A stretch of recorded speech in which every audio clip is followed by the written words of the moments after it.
I was right.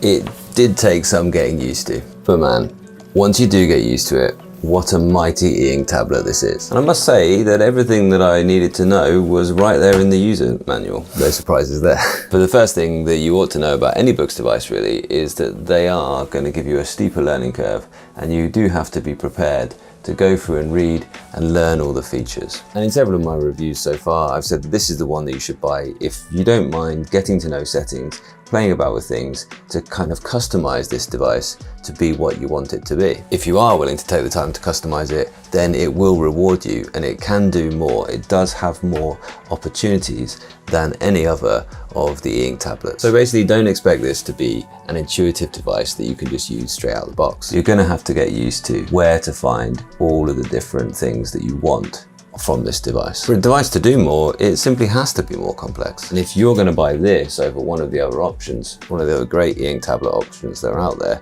is going to be because you prize the ability to do more over the ability to do stuff easily.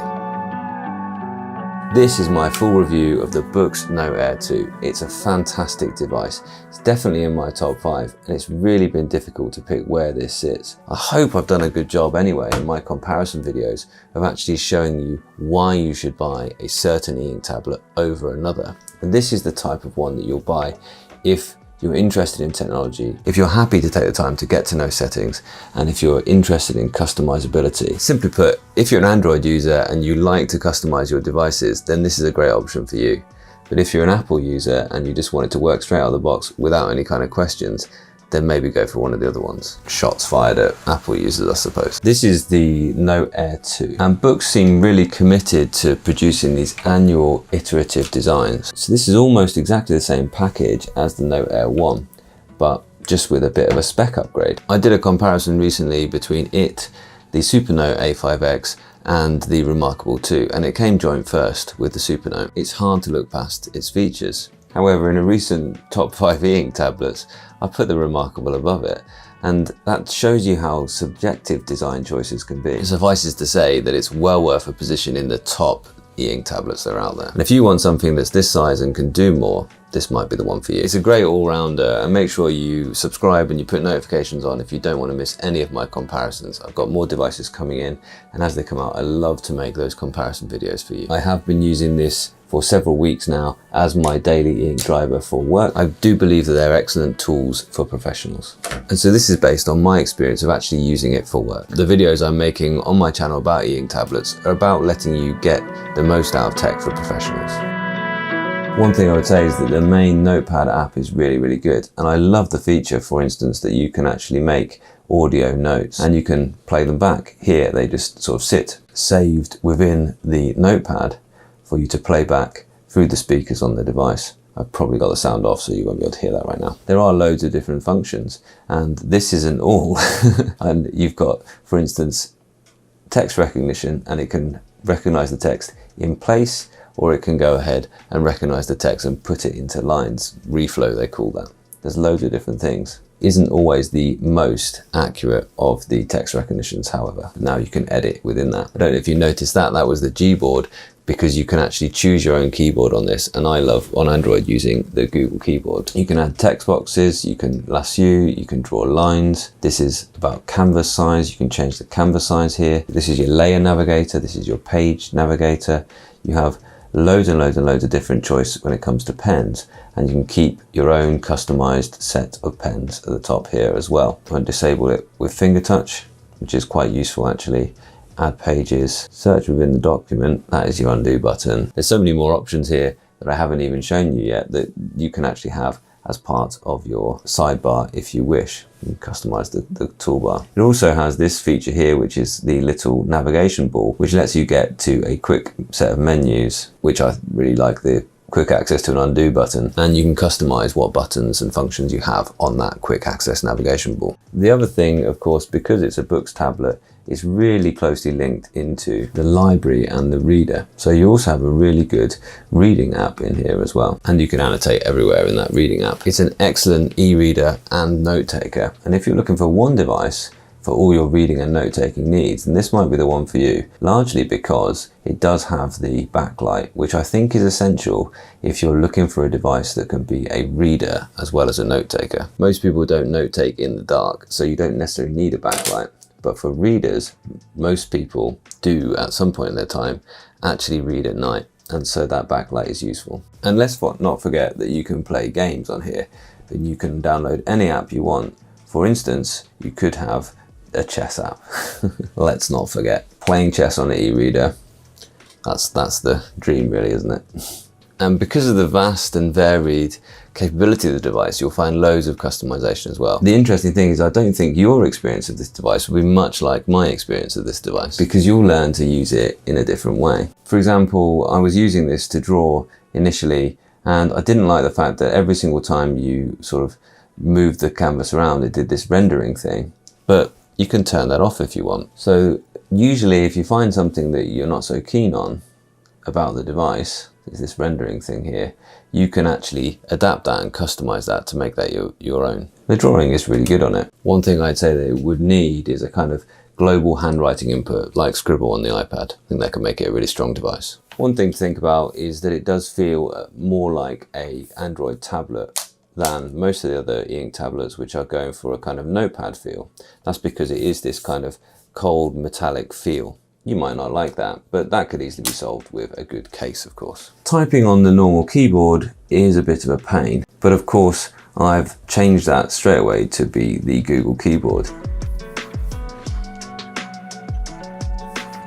Allows you to do the swipe like this, and therefore you can type in that bit faster. You can also, of course, use a Bluetooth keyboard, and that does work really well on the books. They do have a Bluetooth keyboard case that can work with it, but that was really designed for the older Note devices, and they're looking at bringing out something because this would make an excellent e-ink laptop. It could be a really good like e-ink typewriter, and those are really compelling devices. I mean, a low profile mechanical keyboard with this would be ideal. I will just say something else about the screen is it does appear to have more ghosting effects than many other e-ink tablets that I've used. And I don't know why that is particularly. It's not particularly showing it right here. You do have the ability to customize the screen. If you go into the e-ink center, then you can customize, as I say, you can customize everything on this device. You can customize how often it refreshes, things like the contrast and the speed modes, but basically how fast it's trying to balance between refreshing the screen and giving you that nice clean whites and blacks. It might well be because I'm seeing that more often in the non-Android customized apps. You can see there. So things like the Chrome app is not customized for the Boox device itself, and therefore you're getting that ghosting. You can in here customize each app. So how many operations it will perform before it refreshes, you could bring that down. There's loads of options there. One thing you can have is just have this button handy, and there you are, you can do a full refresh whenever that annoys you. The drawing is good, the range of tools is good, I really enjoy it.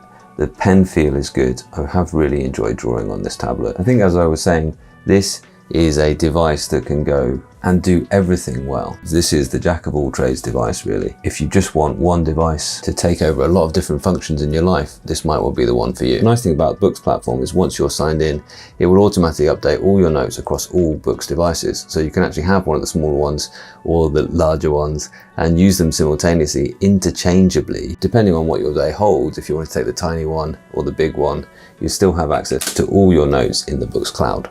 That's pretty cool. But how many of you are really looking to buy more than one e-ink tablet? I think if I was them, I would be looking to maybe divorce the two apps and actually have a notes app and a drawings app, because it is a really good possibility on this to get a really excellent drawing feel. And also in future devices, they could introduce the tilt function to allow them to access more of what the Wacom styluses can do. So that's my suggestion, have a separate drawing app. But drawing is good. The split screen mode is great as well. I think that's actually excellent. You can split either horizontally or vertically. So that's a really useful functionality. You can have on this side a totally different app, but not everything supports split screen mode. You also can't have two notebooks side by side, which is weird. It does have auto rotate, which can actually be a little bit annoying at times because it sometimes does it when you don't want to. But again, if you find that annoying, you can turn it off. And I think it's better that it's there, because some people will love to have that and find it annoying not to have that.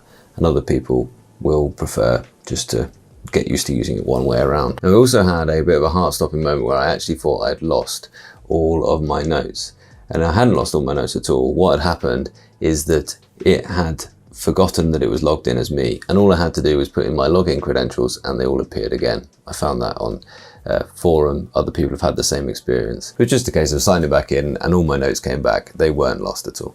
So nothing to worry about on that score. But that type of experience can have a bit of a bad effect on you, and you don't want to feel that you can't trust a device with your important notes. And what some of these things do is they add up to you having to actually think about using the device rather than just using the device to help you think. So I really think that you should weigh that up. If you want to be involved with your device, then this is a good thing for you. But if you want a device that is just going to be as easy to use as a notepad, have a look elsewhere. If you prize the capability and you don't mind dealing with some of those technical aspects, great device. If you prize actually just being able to use it without worrying about it and trusting that it'll work all the time, then maybe go with one of the other ones. In other words, ask yourself whether you really want another fully capable device, or whether you already got enough of those in your life. Or if you're really looking for something that just kind of gets out of your way, and the tech recedes into the background and leaves you free to think. Because it can do more, you will want to do more with it. And that can actually be a bit obstructive. Almost the first thing you're likely to do is to go ahead and download the Google Play Store, which again, isn't the easiest thing in the world to manage. And then you're gonna think, wow, what apps can I download onto it? And you'll get the games app and things like that.